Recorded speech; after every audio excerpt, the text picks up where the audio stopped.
أهلا ببرج الثور. بناخد قراءة عامة لشهر سبتمبر، شهر 9 يا ثور. وبنشوف آه علاقة بناخد طاقة العلاقة، وبناخد الطاقة الروحية عن الثور، وبناخد طاقة المال وطاقة الصحة، وبتبقى قراءة عامة لبرج الثور ومواليد برج الثور. خلينا ناخد الأول الطاقة الروحية عند الثور وأخبارها إيه في شهر 9 إن شاء الله. اللي أول مرة بيشوفني ما ينساش يعمل لايك ويشترك في القناة عشان يوصلوا كل جديد من قراءات الشهر. بسم الله.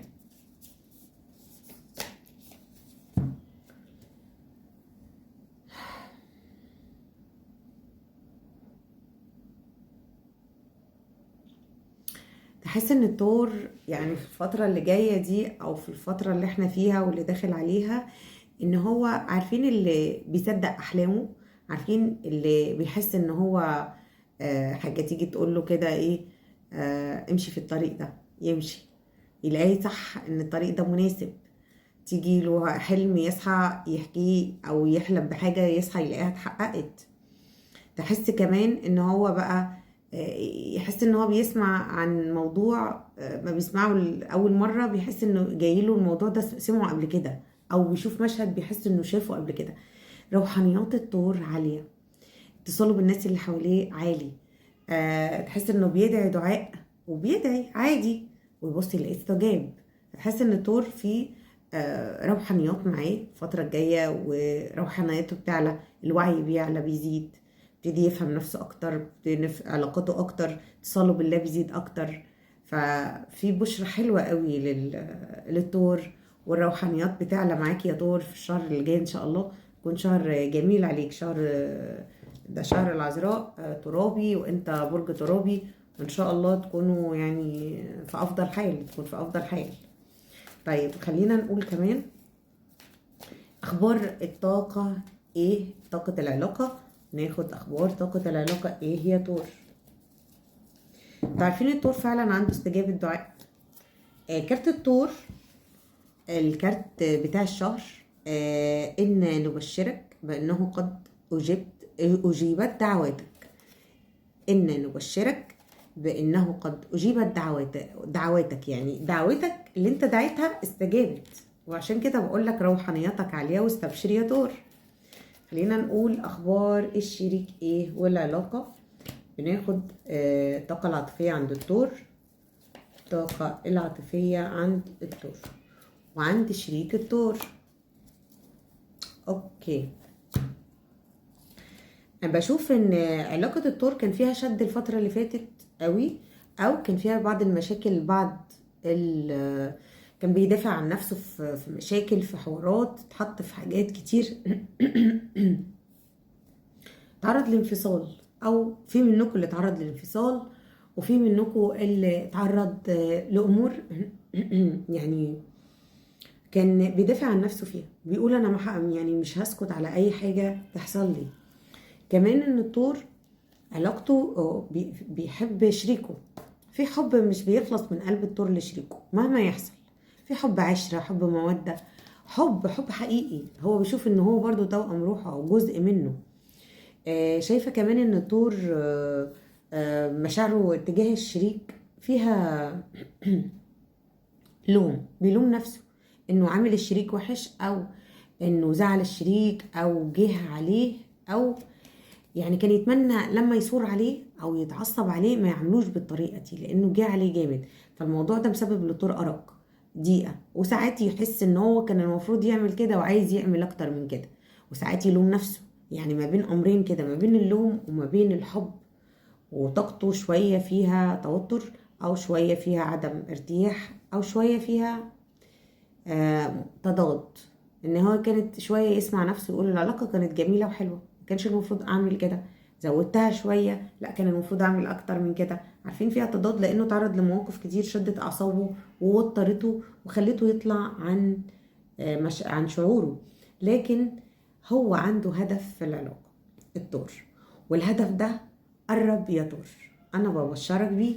كل اللي كان عنده هدف او دعوه او شيء دعاله في العلاقة دي بنية صادقة، بنية صافية، وهدف إيجابي، الهدف ده هيتحقق قريب يا تور، وانا ببشرك ان شاء الله.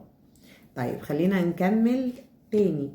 يا ترى ايه مشكلة التور مع الشريك؟ قلنا ان التور عنده مشاكل، عنده حاجة بيدور عليها وبيسعى ليها بس متكتف، وعنده سوء ظن شوية وشايف مشاعر سلبية، لكن الحاجة دي تكتيفة دي من الشيطان، لكن الحاجة دي هتيجي يا تور.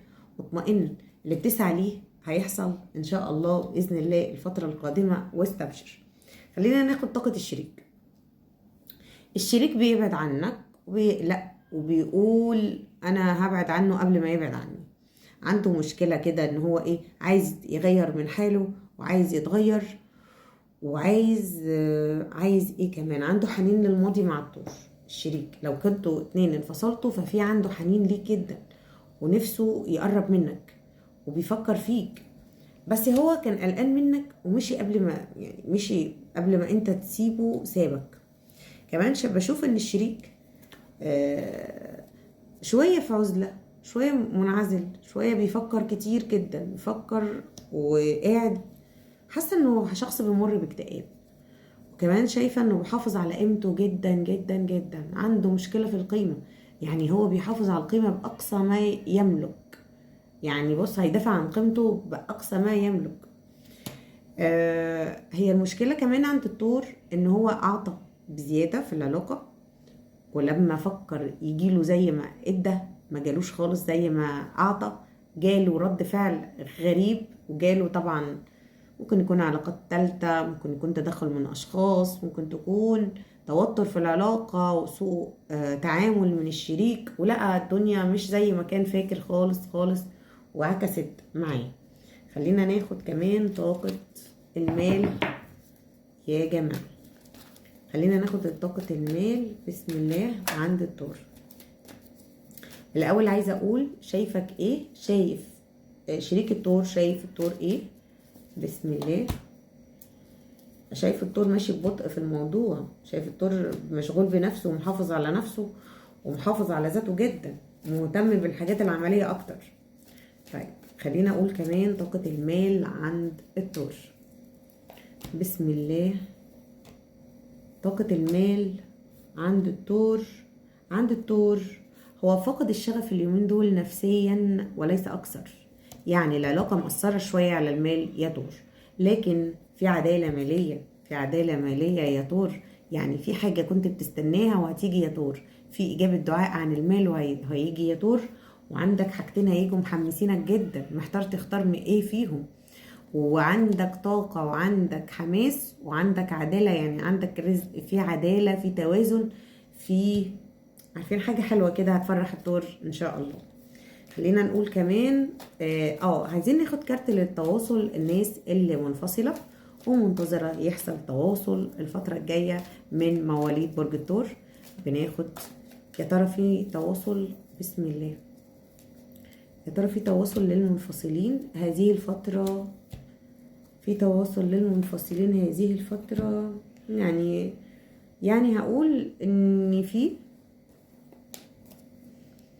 هو في شوية وجع دماغ شوية في العلاقة، لكن في ناس هيحصل لها لم شمل. يعني طبعا احنا عشريات يا طور، فشايفة ان في ناس واخدة قرار بالبعد مش عايزة تقرب، وشايفة في عشرية تانية هيحصل معاها تواصل ولم شمل، وشايفة في عشرية تانية لسه على مشاكل لسه ما استقرتش. يا رب اكون وصلت لك المعلومة. وناخد طاقة الصحة عند الطور ان شاء الله، ونشوف اخبار صحتك ايه يا طور.